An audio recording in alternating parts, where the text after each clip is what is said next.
Hi there. Hi there. Rick asked a pretty interesting question. He was just talking about, using background sounds to mask the tinnitus.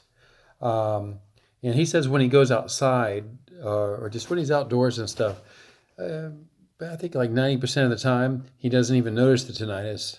But like when he's inside, he'll play a sound machine that makes noises, varying noises like beeps or waves and things like that.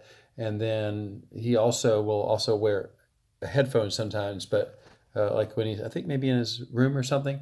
And he says he plays it like 30 to 40% of the time, of the volume, of the highest volume. So it's not too loud, but he likes to wear headphones, and it just helps him. He also has hearing aids, I believe that mask it. I'm not sure, but he was just kind of having a discussion about, he's got these various ways of masking the sound, and is he overdoing it? Is it good to do this?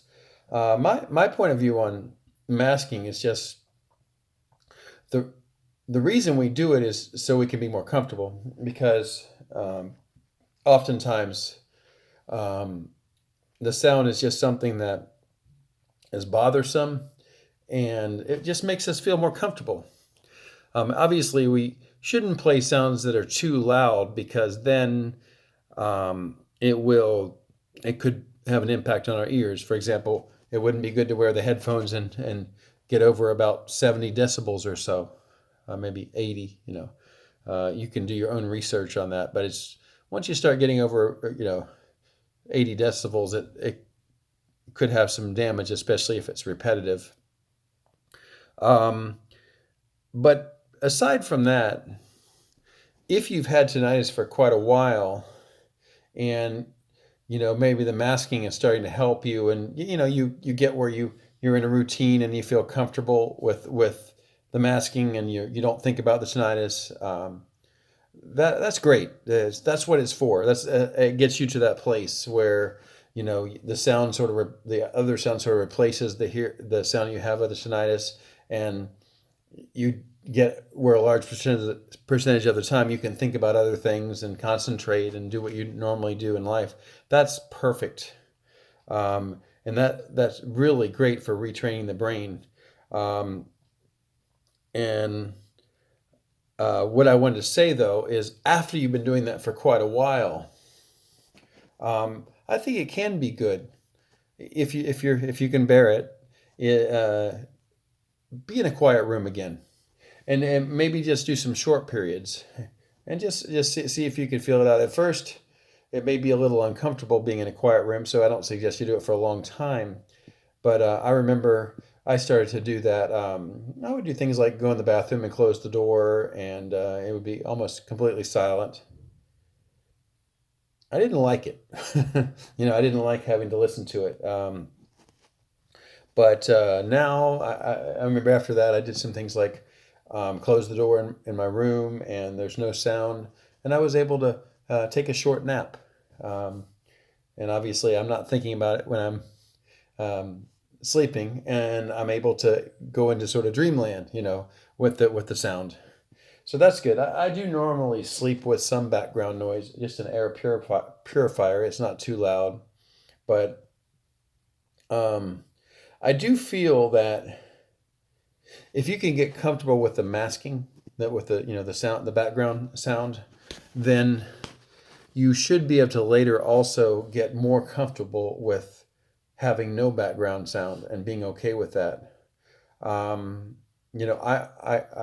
everything's really quiet here right now, and I can hear it quite vividly. um, but I'm not worried about it. You know, um, I remember before I was very worried about it. And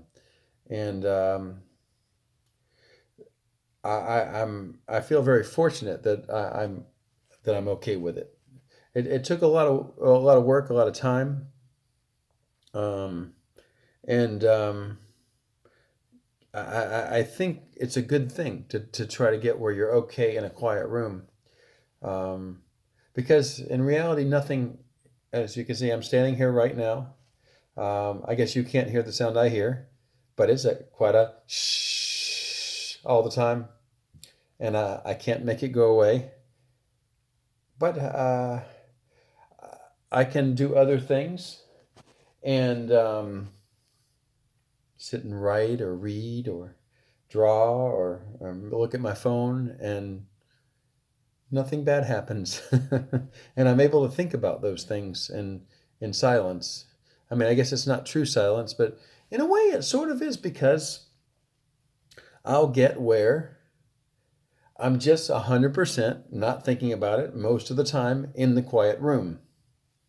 I think you can work up to that, you know. Um, I don't think there'll ever be a time when you could ask me, uh, while in the quiet room, do I ever reach a point where I can't think about it and find it? No, it's absolutely there and it's pretty loud, but I can get where I'm in the quiet room and I'm just not thinking about it at all for an hour, even, and it doesn't bother me at all. So that certainly took some time. I think the feeling you have about it, okay, the sound is always on, it's always on, you know, but then saying, well, I'm okay, nothing, then your brain is able to kind of deprioritize that sound, and you just go on about your business, just like there's another sound. That sound could be there too. Well, this is a sound here, but maybe it could just as well be I don't have tinnitus, but there's another sound, but I'm still able to concentrate. It's like that.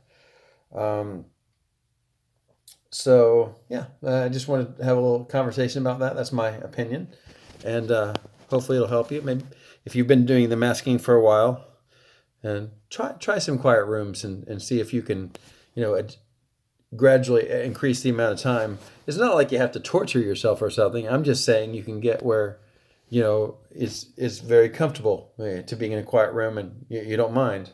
But if you're a little bit newer to tinnitus and it torments you, don't spend too much time trying not to listen, not masking. Go ahead and mask for a while, and that's fine. The whole idea is to get more comfortable, and then your brain gets more comfortable with that state, and then you can try to challenge it a little bit with some quiet rooms, and maybe you'll start to feel like, hey, no big deal. I'm in a quiet room and nothing's happening, and I can think about other things, and that's how I am now. And so that's all I have to say. But just uh, it's about 11:15 here at night. I'm going to get ready for bed and relax for a while. Maybe I'll keep it quiet. I'll see you later.